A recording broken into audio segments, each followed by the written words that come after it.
Hey guys, it's Warren and Sue from SkyVids Aerial Photography. We recently had the opportunity to shoot a video tour of Live and Let Live Farm in Chichester, New Hampshire. Sue has been a volunteer here for 3 years now, so why don't you tell us what's up, Sue? Thanks, Warren. Live and Let Live Farm is an animal shelter that rescues abused and unwanted animals, mainly horses, and provides them with either temporary or permanent safe place to interact with people. We're in our 20th year, and we're a 501c3 nonprofit. We started with 4 horses, and right now we house upwards of 80 on the farm. 80 horses? Yes. But not only do we have horses, but we also have cows, sheep, goats, pigs, ducks, geese, dogs, puppies, and kittens.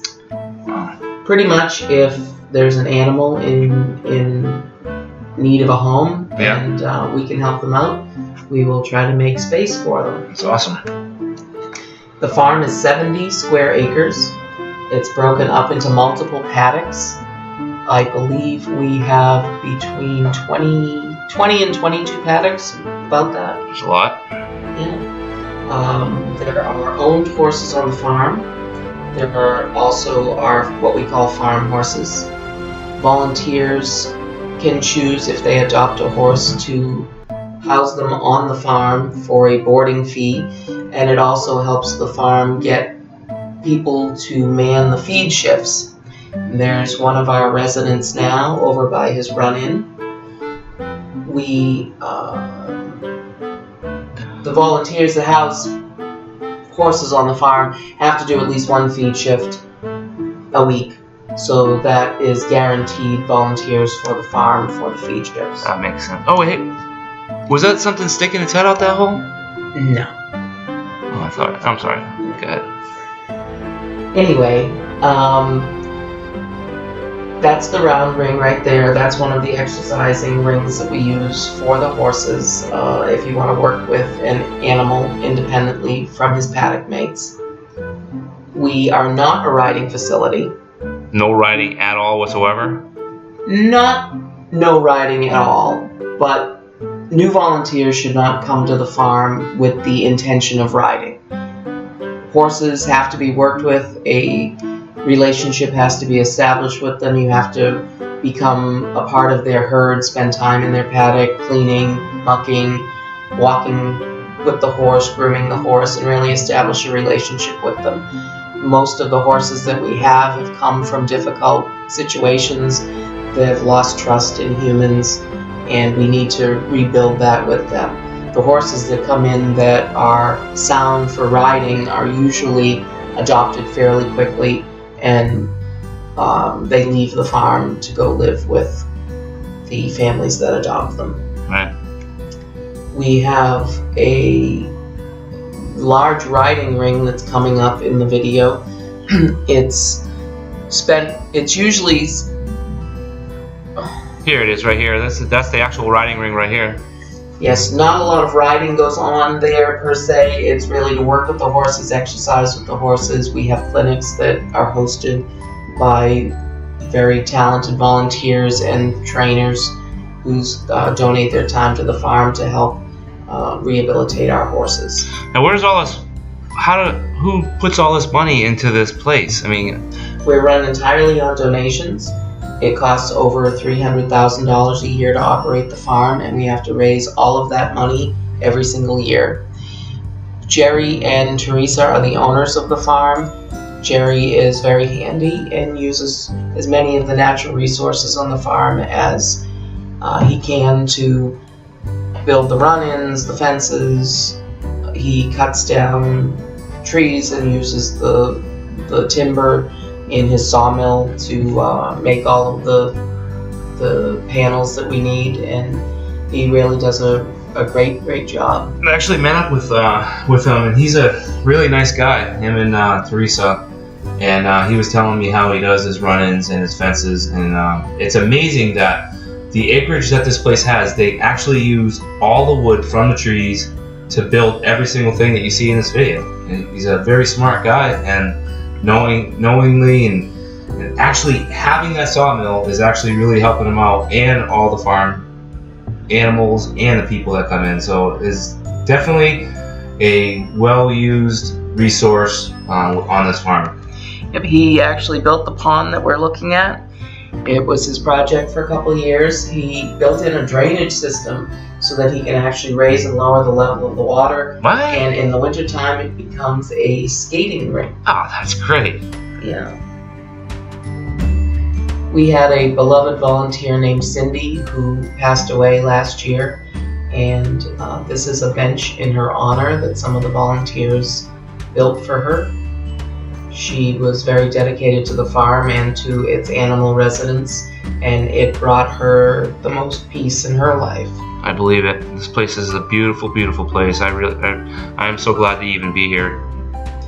And her spirit lives on at the farm, and those who knew her can go to her bench. And this is her bench right here? Yes, it is. Let me just check it out here real quick. Wow, that's beautiful. That is real beautiful. I met Cindy on my first day at the farm, and she trained me how to feed the horses. So what we got coming up? We're going to be coming upon the cow paddock. It's actually their summer paddock. They have a larger one in the wintertime. And these guys came from a homestead in Vermont. Their owners didn't feel that they could really take care of them anymore as they were getting older, so they've come to live with us. Is that a bull? That is a bull. We call him Little Bull, and that's his mother and his sister. He's getting up. Yeah, he's getting up.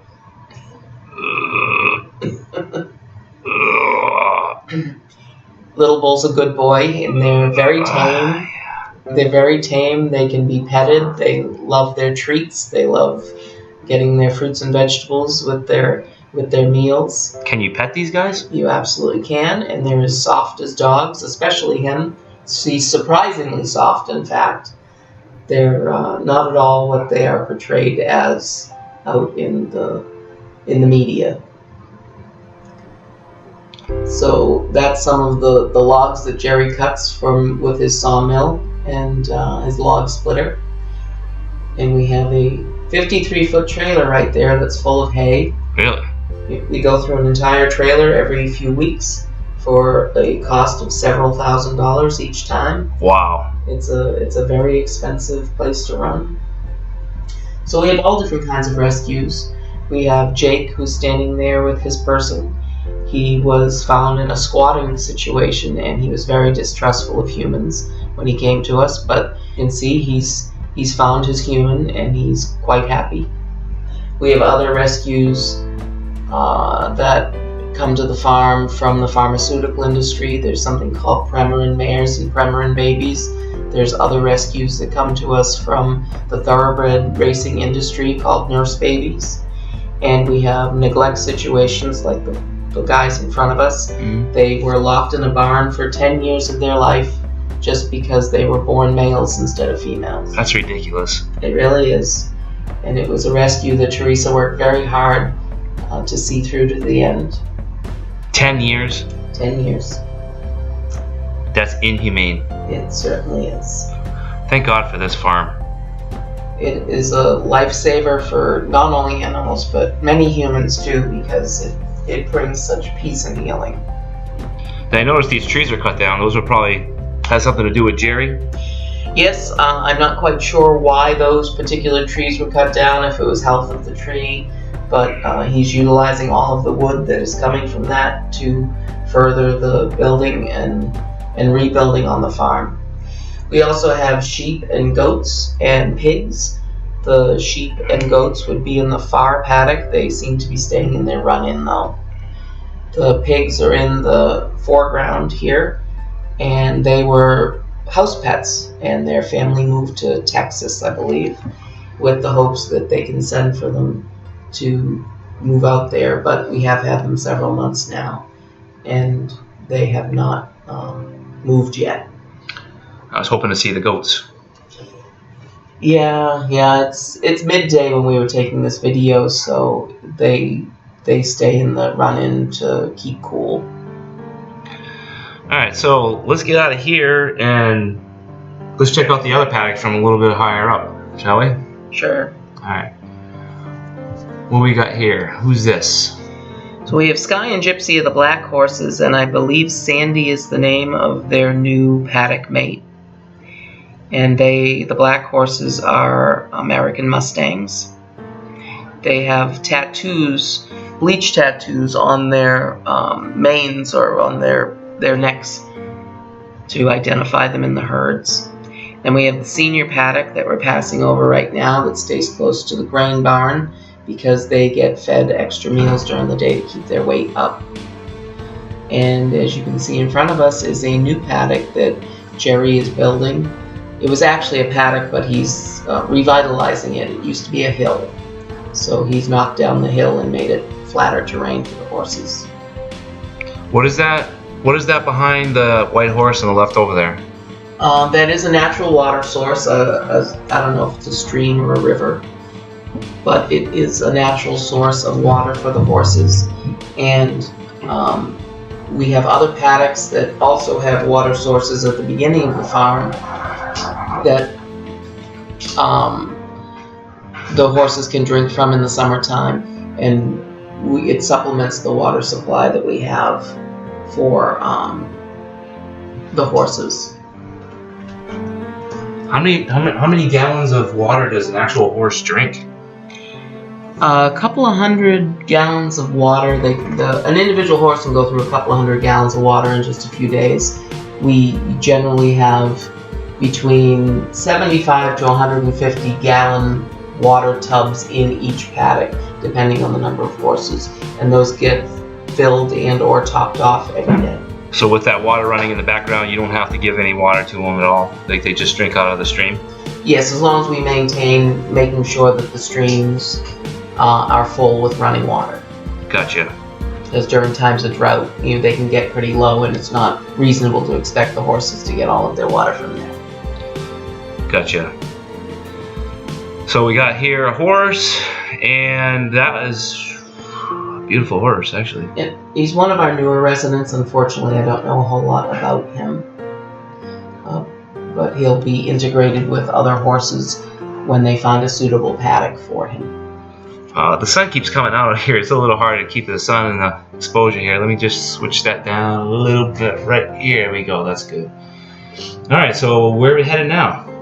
We're headed down to what we call the indoor, which is our rehabilitation building, and the other building is the Brittany building. That is where we house the dogs and puppies and kittens that come onto the farm. We specialize in pregnant dogs from the south who are unfortunately the first dogs that are euthanized in a shelter for population control. Again, inhumane. It's horrible, and in the Northeast it's very difficult for us to understand them doing that down south, but spaying and neutering programs really aren't popular down there. This is Brittany's garden. Brittany was a teenage volunteer who this world lost much too soon, and her family built that garden for her. And the farm raised money to build the Brittany building, which is what we're coming upon right now. It was dedicated in her memory, and that's where the puppies and kittens and dogs are housed when they come onto the farm and await adoption. So this building holds all the dogs? Yes, and we have kennels outside. They're let out during the day, and they're able to get lots of fresh air, and lots of volunteers walk them and exercise them. And they live in the building overnight. We don't leave any of the small animals out overnight. So what was that white building that we came by? That's what we call the indoor, and it's the quarantine building for incoming rescues. We have to make sure that they're not carrying any kind of contagions for the other horses, and they also usually have special dietary needs that an assigned crew of volunteers take care of and make sure that they get the proper nutrition when they come to us. You want to go check it out? Sure. All right, let's go in here and check it out.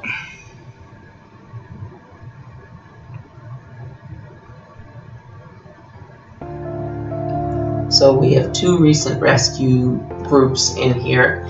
This first group are a group of horses from Peterborough, New Hampshire. Mm-hmm. They were seen to still be wearing their winter sheets, their winter coats that you turn a horse out to pasture while it was very hot out, and some concerned neighbors called the authorities, and the horses were found to be malnourished and in need of attention.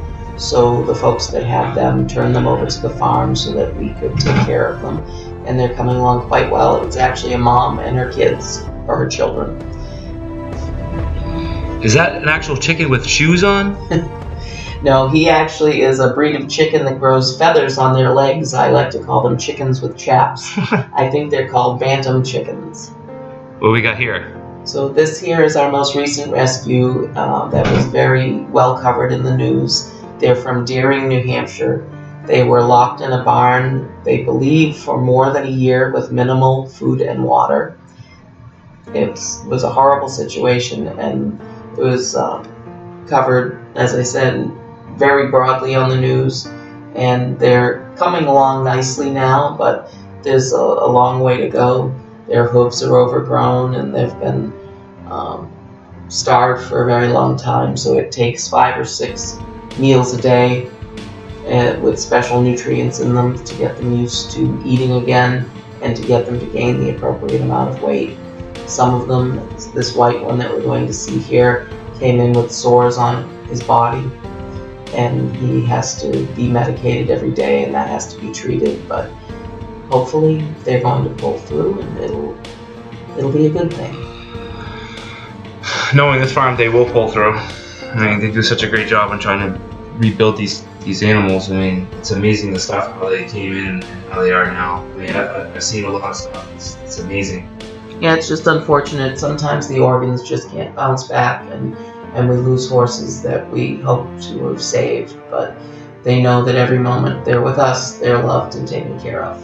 Who's this guy? This is Walter the White Goose. He is the guardian of the indoor. This is his domain, and he's very curious about what we're doing. But he's a sweetheart. And he's a permanent resident of the farm. Permanent? Permanent. So I can't take him home tonight? No, you can't. He has been permanently sponsored so that he can live his life out here at the farm. Alright, let's get out of here. Go up. So we got an aerial shot of the farm. And how many acres did you say this was? 70 square acres. Nice. Yeah, and it's been Teresa's life work to save horses. And fortunately, she and Jerry were able to do that with this property, and it is a wonderful healing place. We have a tour every Sunday afternoon at 2:30. You must wear closed-toed shoes, no sandals, no flip-flops. No flip-flops? Nope. And it's a wonderful place to take in, and I can guarantee it will change your life if you come here and spend some time with our horses and with our residents and with the other volunteers. It is truly a labor of love. All right. Thanks, Sue. Thank you, Warren, and thank you, Skybids.